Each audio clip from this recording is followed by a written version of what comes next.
Nasaktan ako. Sino nag-book sa'yo? Yung mga taong siga. Yung mga taong siga. Sige na, ito na dyan para na. O Ulitin yung mga first, tao. ulitin first. Oh, number 3. Paano mo na-handle ang karasal na gano'n? Huwag na ito. Number 4 na. Ano ang mapapayo mo sa mga taong nagkakalanas ng gano'n? Ang mapapayo ko lang is, Okay, next laban time. lang.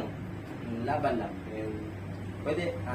Pwede po tayo sumbong o mag-report sa mga Ay, hindi tayo matakot. Ay, huwag tayong Huwag matakot po tayong matakot. na magsumbong sa laban otoridad. lang. Yun lang.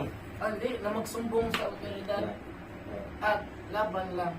Huwag tayong mawala ng pag-asa. Yun.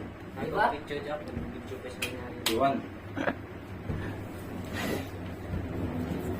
Hindi, dito.